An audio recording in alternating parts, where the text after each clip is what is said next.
today.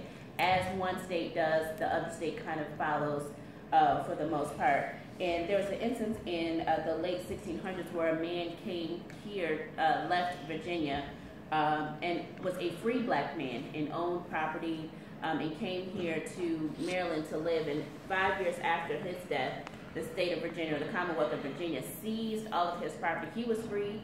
He was actually able to purchase his property on his own. And he had children, had wives, or had a wife, had children, owned land, grew his land, grew crops on his land, and then they seized that land just 5 years after his death, and then enacted a law saying that no other black person could own property in the state of Virginia, as well as happened here in Maryland.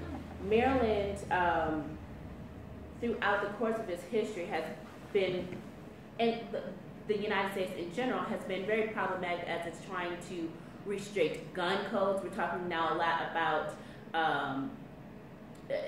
the Second Amendment and people having the right to access guns. But we also understand that the first gun laws in the colonies and in the early stages of the United States were to prevent black people from owning guns. If you look at New York, when New York was still a colony, there was an uprising in the late 1600s, if my notes are correct, or the early 1700s, where black people were uprising in the city of New York. They wanted to exercise their right to be free.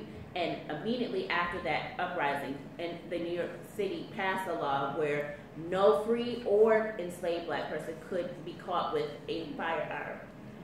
And if they were caught with a firearm, they could have punishment up and through the death penalty. And you see the remnants of that continuing on even today.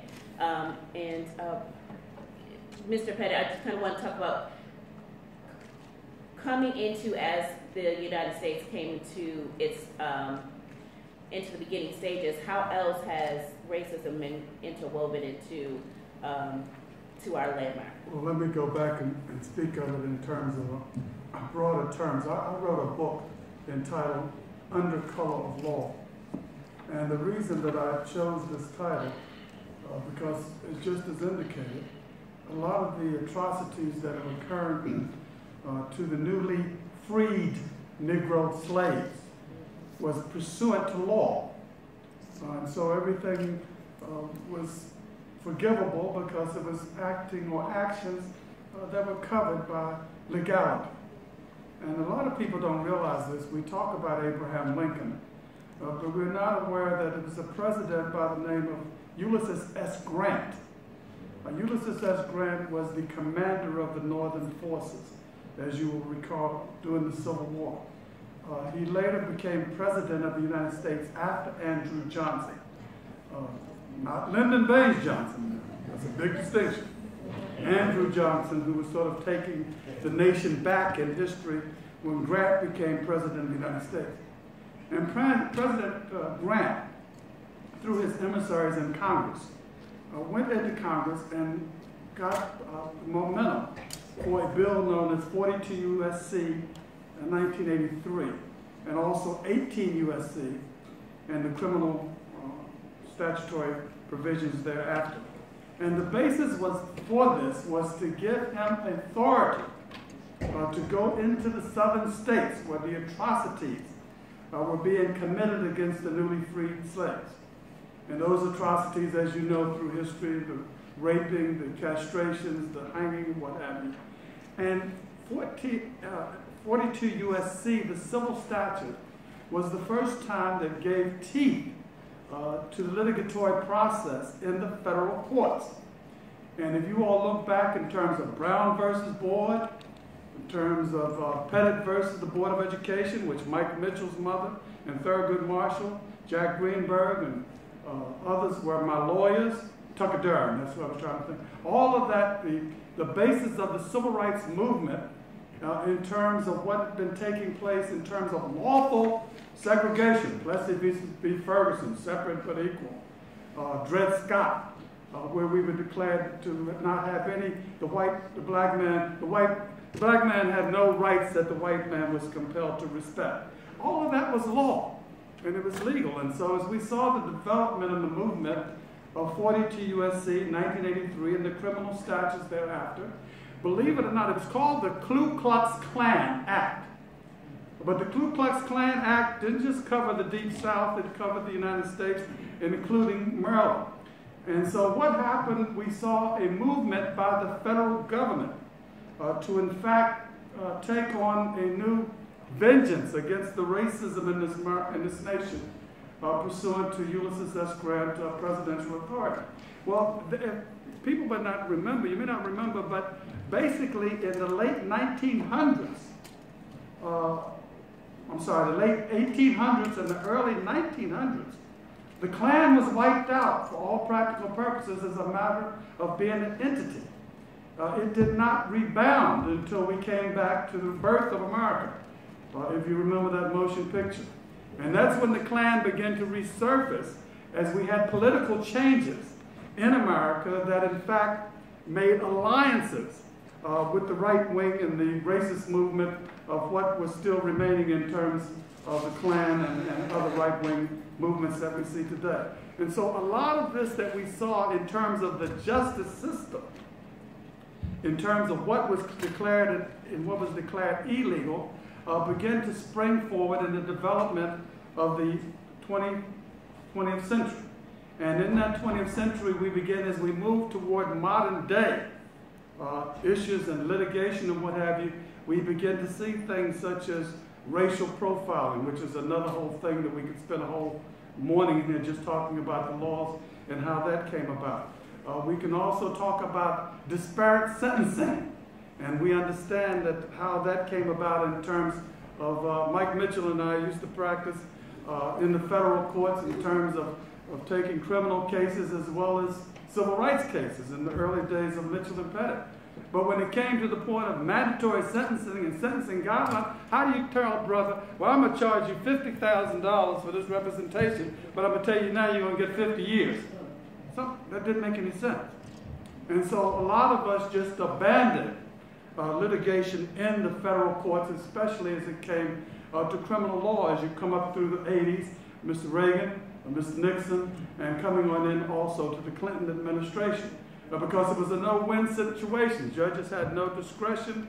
It became mandatory, the sentencing guidelines, and then we saw such thing as a disparate sentencing being put into effect as it related to amount of crack would get you 10 years, where the same amount of cocaine, would get you 10 years, while the same amount of cocaine would get you probation. And so we saw this elevation and this development in terms of the criminal justice system as we know it today, which in fact began to incarcerate a whole generation of young African Americans.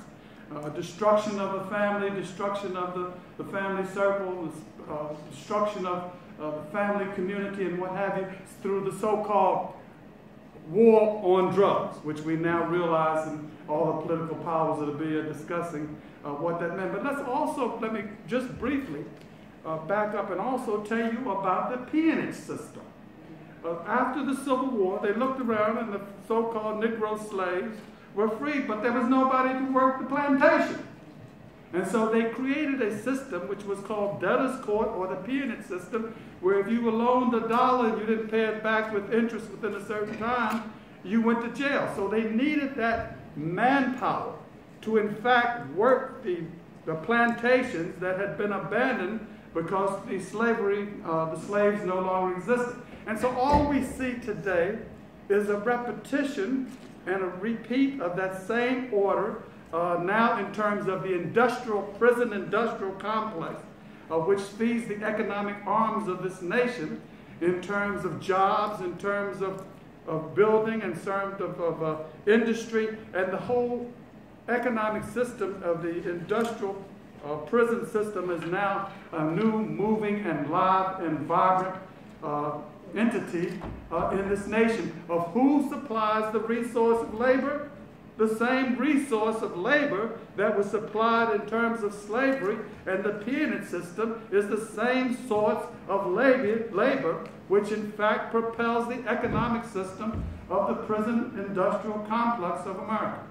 This young lady that was before me, she was so good in terms of my listening to her, in which the message that she was given when I came in, so I don't want to even try to get to that level of preaching. So I go to you, Counselor. and Mr. President is right, and kind of just going to drill down a little bit, right? So I'm reading this book called The Warmth of Other Suns, which, if you haven't read it, it's an incredible book. It's very thick, which is why I haven't finished it yet. But it's a wonderful book talking about the Great Migration. So starting from she spans from 1915, and she estimates that it kind of slowed to a halt in 1970. And she talks through 3 different people and their reasoning for getting out of the Deep South. But if you follow the stories in which she talks about people being lynched for either not doing anything at all, being assumed that they had raped someone or shot someone or killed someone, and it could have actually been that a young man who lived across the street from a white young lady wanted to date her, and the dad was not happy about it, and so he was hunted down like a dog in the street and then lynched. And you talk about racism in the criminal justice system, it touches every single part of that entity, right? So this one young man in Florida, that actually happened to him, and he was taken to a jail to be tried, allegedly. And there was a lynch mob that was coming after him at the jail. The sheriff took him from place to place because the mob kept following him. And from place to place, even entering into Alabama and finally coming back to Florida. They were going to try him. The mob finally took him out of the jail and did all kinds of atrocities to him. I don't even want to go through the list because it's horrifying what they did to him.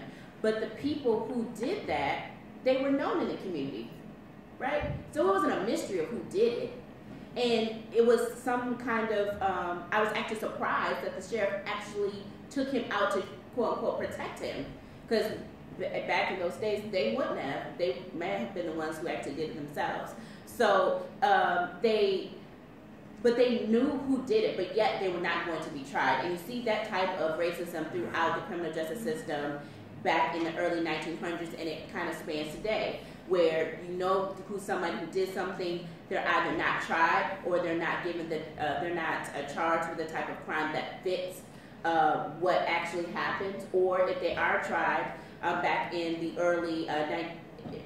back into the early 1900s, Black people were not even able to be a part of a jury until a case was decided that Black people had to be, according to the 14th Amendment, allowed to be a part of juries. So you had all white juries, like we're talking about the Emmett Till case, or you're talking about the Medgar Evers case in Mississippi, where the person is known to have done this, but an all-white jury, and quite frankly, an all-white male jury is the one who is allegedly trying this case.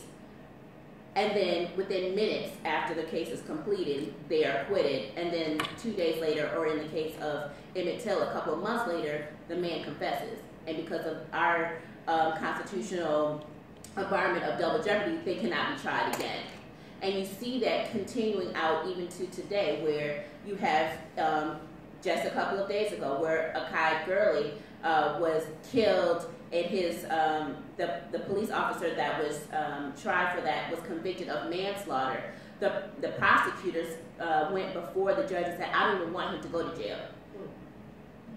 I'm not recommending." And I worked in the prosecutor's office while I was in law school, and there's a pre-sentencing point in time where the prosecuting office and the defendant's office are going back and forth talking about what should the defendant receive as punishment for the crime that they were convicted. And you look at their history, and you look at how they can be rehabilitated and all this, and you present something to the court, and the court will consider that and testimony from the family, whatnot. But the prosecuting attorney, the person that the community was so grateful for initially, tried this case. This case was horrific. Please look up on the New York Times or Washington Post about what happened to this young man. The prosecutor says, he doesn't, even though I was able to have him convicted of manslaughter, I don't want him to spend a day in jail. And the judge agreed. So this man who has taken a young man from his family, from a life that he could have built from our nation, and who knows what he could have done to improve our nation, has to serve 800 hours of community service and some other things, and 5 years of probation. This is really a continuation of what we saw throughout our history, where people are not, that we have not been fully a part of the criminal justice context and are not allowed to really fully participate, or we have not fully participated ourselves, and we'll probably get to that in a little while. Or you can see, we talked about the juries, you can even, of course, see in the prosecuting and the defense arms as well, where you're locked out of prosecuting offenses, or you're not a member of the police force. The NAACP has fought so many battles to diversify the police forces across the country and up and down the I-95 corridor, because it matters who is on the police force. It matters what kind of mindset they have about the community. It matters where they live. It matters that Maryland has a Bill of Rights for police officers that bars them or makes it very hard to hold them accountable for some of the things that they do in Baltimore City. After Freddie Gray's death last year, we opened up our Baltimore satellite office so that we can hear more from the community. The national office, and we of course have our Baltimore City branch, but we wanted to impart our national office weight into that so that we could hear from the community here in Baltimore. We live here, we work here. Many of my colleagues live in the city of Baltimore, to find out what is going on in the community. We keep hearing rumblings about the police brutality that happens here, which is a continuation of what we saw throughout the course of history. So we can try to get on the record what is going on and hold folks accountable. But if you have Bill of Rights laws that make it extremely hard, extremely difficult, or even barring police officers from being held accountable, or like Mr. Pettit and I were talking about this past week, capping how much on a civil side you can receive from the city of Baltimore or the the police officers personally for the atrocities they have done, either at death or serious bodily injury. If you cap it, two things happen. One, it may make persons less likely to come forward because of all the money they have to expend of putting themselves before the court talking about these issues. But also, it makes it look like Baltimore has not had, it lessens the optics, right? So if you say Baltimore City has only paid out, I'm throwing out a number which may not necessarily be accurate, $5 million for police brutality issues of the last 10 years. If you just put that out without contextualizing it, it seems quite low if you compare it to a New York City or Detroit or Miami. But if you say that they're capped at $100,000 for each police brutality incident, but there have been so many that it's reached to $5 million, then it's not the same, right? And so we have to make sure that, and that is very strategic, because you want to make sure that you don't bankrupt the city, but it also limits the accountability. If I only have to pay $100,000 and the fraternal order police can just shell out the $100,000 with no problem, then where is the accountability? How do you change the policies and the procedures? How do you change the culture of a criminal justice system if you cannot fully hold them accountable? And there are so many instances, not only here in Maryland, but across the country, where you see that our ability to be fully invested in this criminal justice system, because quite frankly, we need a strong criminal justice system. We need to be able to hold people accountable who are doing things in our community. But if 60% of the people who are going to jail are black and brown, but only 20 to 30% of black and brown people are actually doing crimes, or if the overwhelming majority of people on death row are black and brown, but they're not the overwhelming majority of people who are before the courts for capital offenses, then what are we doing?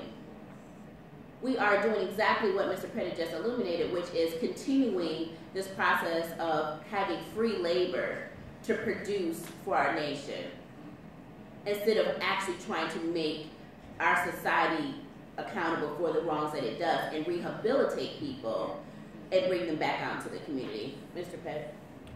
I would defer to whatever you're ready for the audience to. That has questions. One thing that I do think I would speak briefly about, and that's the caps that you talk about. In other words, with the caps protecting, it's called the Local Government Tort Claims Act. Prior to the election of Ms. Mosby, there was no accountability. There's no criminal sanction, and there's no financial sanction in terms of the city of Baltimore. And so the officers, and believe it or not, folks, I've handled over 100 personal injury cases that relates to police brutality. During the Justice Department investigation, I turned over at least 35 cases that we're currently handling. And when there's no accountability, what I found out is not only is there no accountability, but when I did depositions in a lot of these major cases that you would recognize, in the Hubbard case, for example, which was handled by Johnny Carpenter, Billy Murphy, and myself, when we took depositions, the officers had been promoted. And you will find in just about every case, it was almost like the badge of acceptability and the badge of courage that you had killed one of them people. They weren't promoted. They weren't indicted. They weren't sanctioned with a fine to pay. Baltimore City paid out a meager, in that particular case, they settled it for $500,000 because we were looking at a $200,000 cap, which had been declared constitutional. Where in another state, as Ms. Granger said, the case should have been worth millions. And so what sanction was there? There is no sanction. There is reward. And so that has to be changed in the legislative body. It has to be changed in the perception of the courts. And the community has to understand that what is going on in terms of the protection of the police department, and we need the police, don't get me wrong. You have good police. But in terms of the bad police, what is going on is beyond what the normal citizen realizes is happening on a day-to-day basis, that the sanction is non-existent and the policies and procedures promote police viciousness and police brutality. And if I could just tie on to that too, we have a role, a responsibility in this as well. We understand that there is a very hard slant in the criminal justice system, that there is a lot of racism. However, we now have the opportunity to fully participate in this system. My dean at Howard Law was, why can't I think of his name? He was the former mayor of this great city. Exactly. Mercy, he would kill me. Dean Smoke, and of course he was also the former state's attorney for this city as well, and he imparted into us at Howard Law, and I imparted into you, particularly if you are students here at Morgan State, to think A, about going to law school, B, go to Howard, and C is to become a prosecutor. Miss Mosby is the youngest prosecutor in the nation, and she's one of the few black female prosecutors, leading prosecutors across the country as well. We need more black prosecutors, and not just black prosecutors. We need more prosecutors of conscience that can understand what is going on in our communities and not just send people to jail, but also try to figure out how can you do community policing and working with the police department, because they work with them every day. How do you say that, you know what, you may not need to go to jail, maybe you need drug counseling, maybe you need community service, maybe we need to figure out how we can work with our business partners to bring more jobs into the communities, to bring down crime, and figure out, be more strategic than just sending people to jail. Some people do need to go to jail, and we're clear about that. But that's not the only measure to reform our communities. We also need to be going to Annapolis. They need to see us. They need to hear from us. They need to know that we are concerned about what's going on in our criminal justice system. And not only before you go to jail, but if you are in jail, what happens when you come out? I just wrote an article with the University of Baltimore Law Journal about collateral consequences.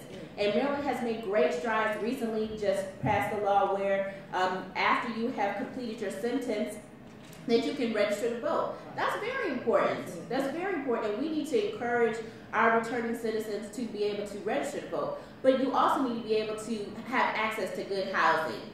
Baltimore City and pretty much all of the other counties in the state of Maryland bar certain formerly incarcerated persons from accessing public housing.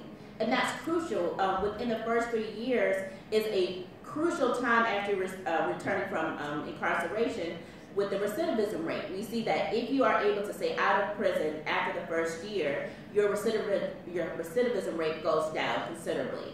We need to encourage our cities to allow folks to go back into public housing, which is the most affordable place that they can go when they're returning, because obviously they have not been paid while they've been incarcerated doing all of this labor, that it is constitutional to still have slavery in this nation. Do not be confused that if you are in prison, you can still enslave people, which is why you have private prisons springing up everywhere in these little communities. And I think that, can I have okay, a couple of things.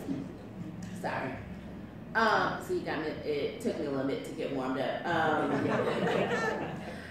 Private prisons are by nature racist and insidious, and I may not necessarily be speaking upon from the NAACP context, but you see now in Mississippi that they are squabbling, they are complaining, the cities and the state, on who is going to be able to pay for their prisons because so many people are leaving incarceration.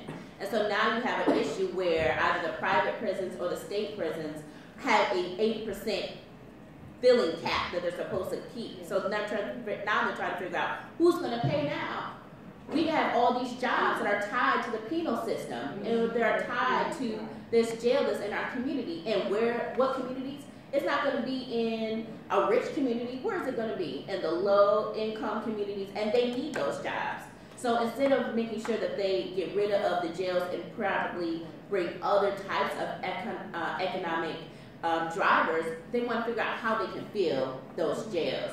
And that's happening in Texas, that's happening in Arizona, that's happening in South Carolina. And where are our people? In Texas, South Carolina, all across the Deep South. This has a direct correlation to our people being funneled into jail because they have a relationship with these private prisons.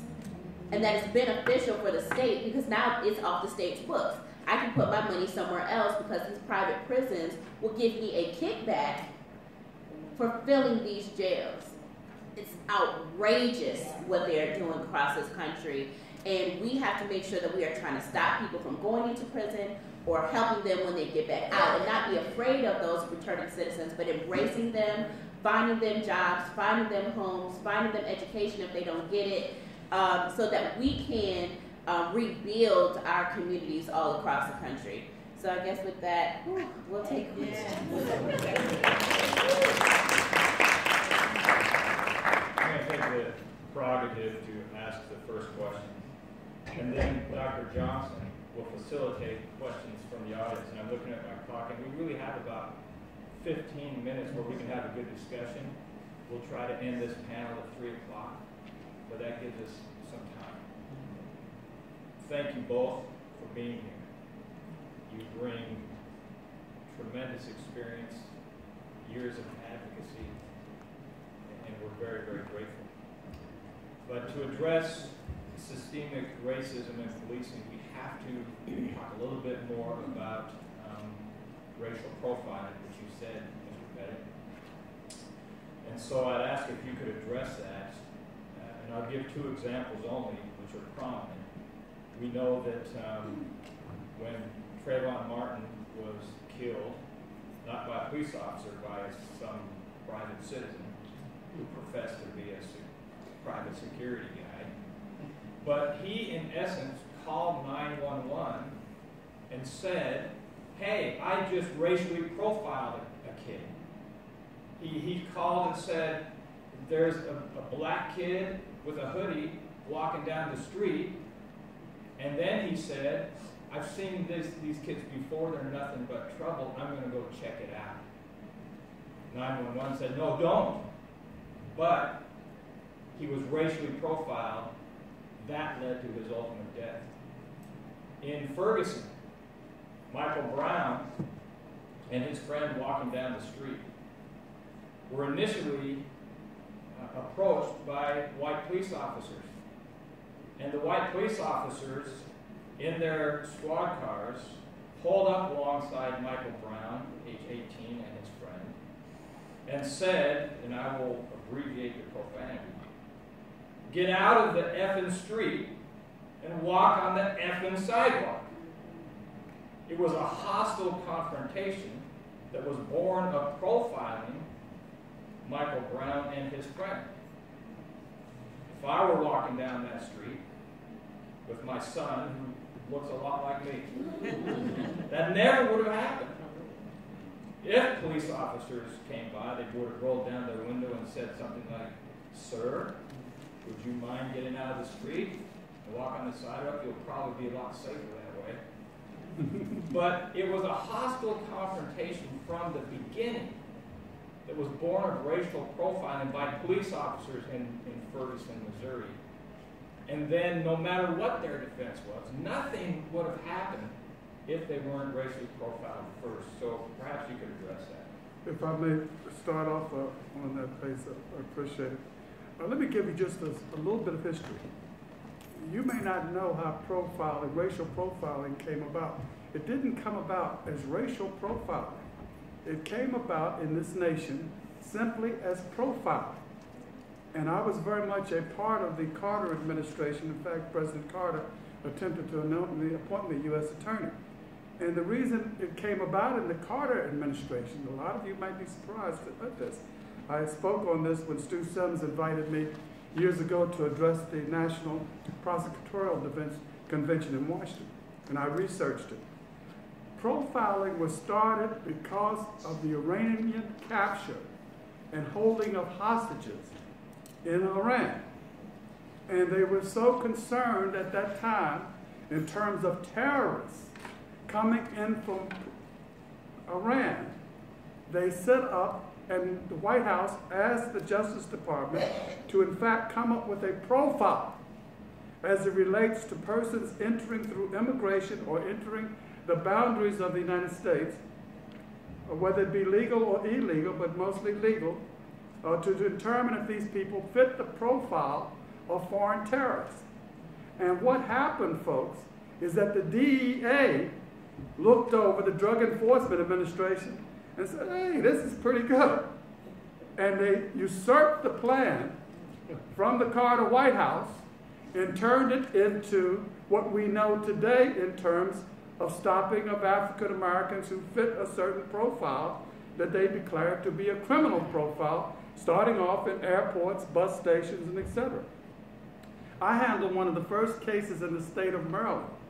In all places, believe it or not, folks, Elkton, Maryland, back in the 1980s, and we won on a profile stop of a young man who was coming from D.C. to New York, and when he was stopped, they brought the dogs out, they searched the vehicle, they found $75,000 in the car because he indicated he was a businessman, he was going to buy instruments for a band in New York. They seized the money, and but for the fact he walked and followed them to the police station, he was not given any receipts for the money. And we took the case up to the Maryland Court of Appeals, which upheld that the stop was illegal, that it was a ruse for a profile stop. And that was one of the first major cases after that.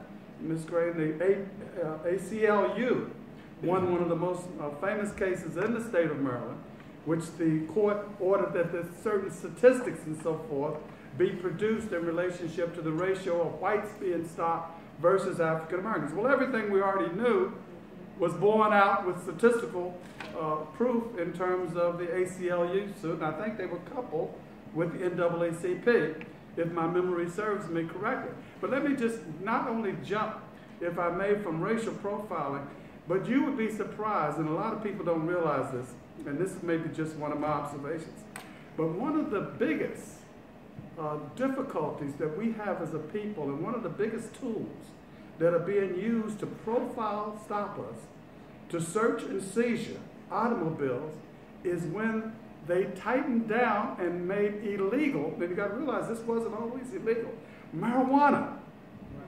See, when I first started practicing law, Mike and I first started practicing law, marijuana was almost like cocaine. It was a recreational thing that was accepted by white folks, particularly cocaine. But marijuana, we didn't have any criminal cases about distribution or possession of marijuana. But what they discovered was that through marijuana, that you could stop a car and you had subjective probable cause. Because every officer says, I smell marijuana. I don't care whether it was packaged, whether it was in the trunk, whether it was in the tin can, they smell marijuana.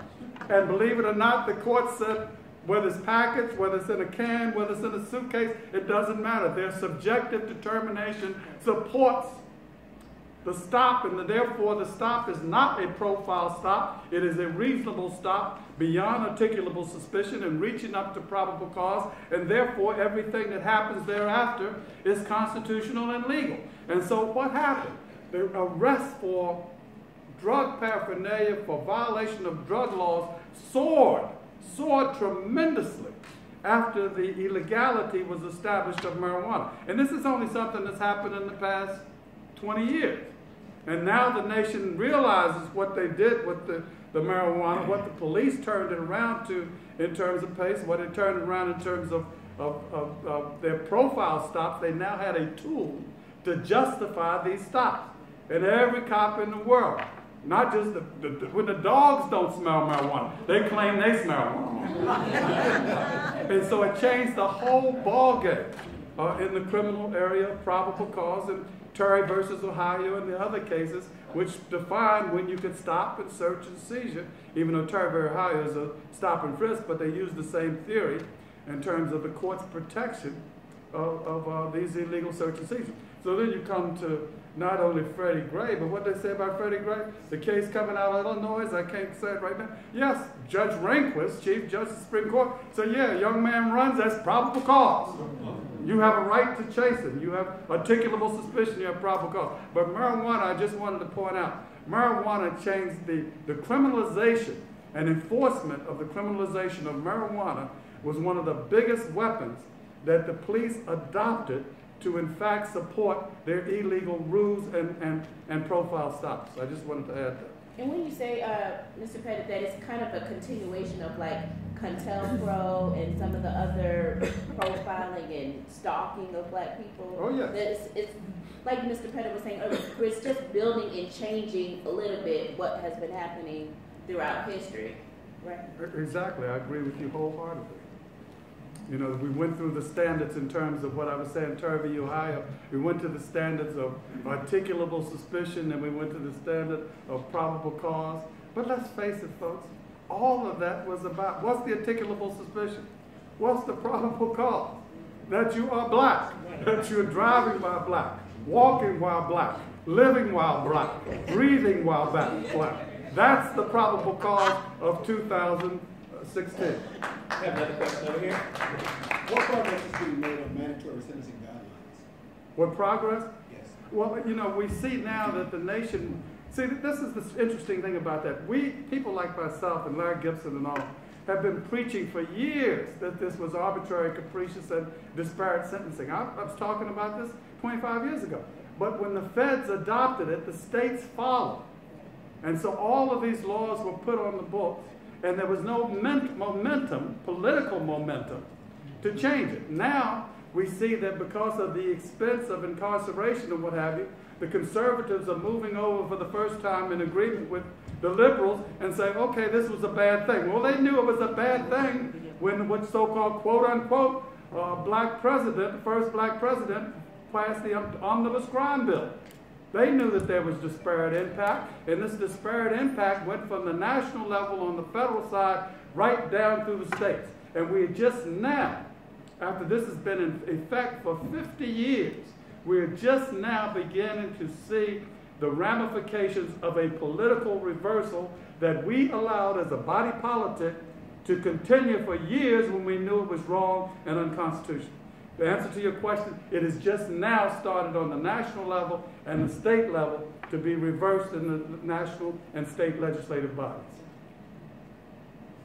Sad as that is. The question I have is, what was the original charge that Freddie Gray was arrested for? What was it that they charged him with doing in order to arrest him in the beginning? Has anybody ever brought The that out? articulable suspicion was for him running. That's the Supreme Court He case. hadn't done anything. He hadn't done other than anything, just the ran. fact. What Rehnquist said, when a person in a high crime area looks at the police, makes eye contact, and takes off, that's articulable suspicion, and which leads to probable cause. When he was tackled, he still hadn't done anything, but they found the knife on him. Right. And so that was supposed to be the probable cause to justify the arrest.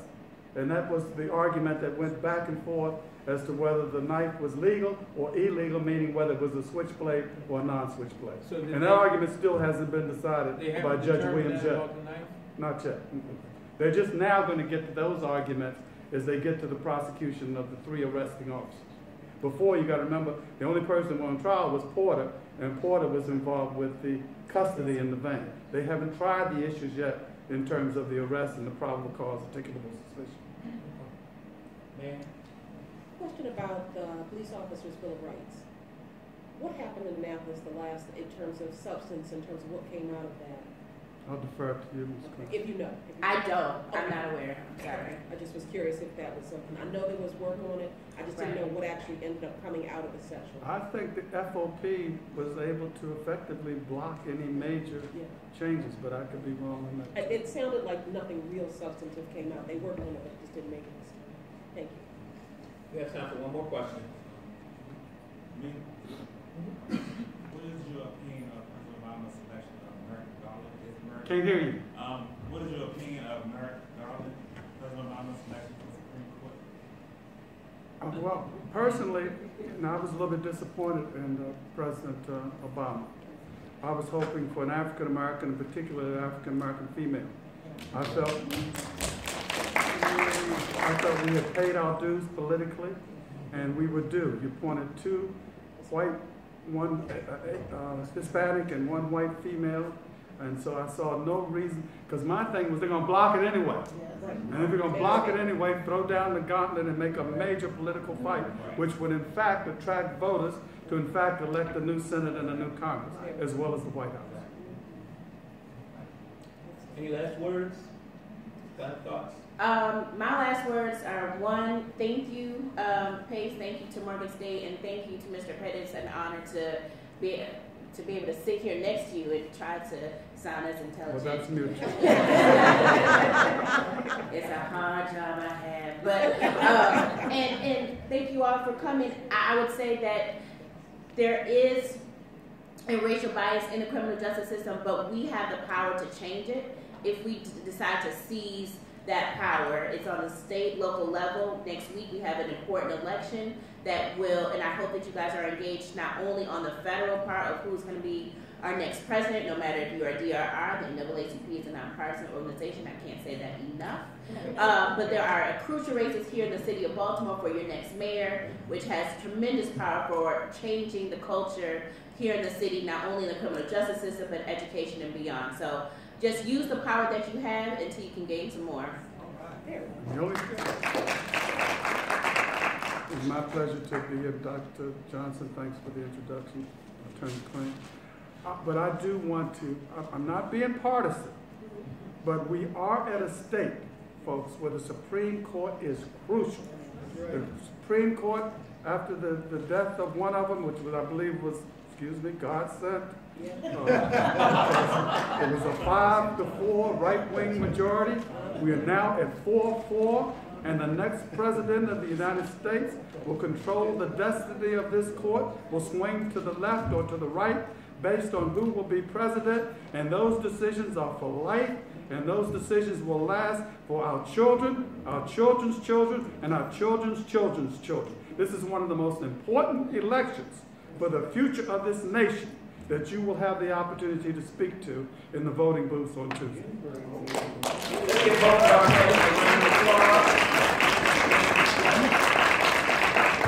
We've got about a 10-minute break. We're going to resume at 3:10.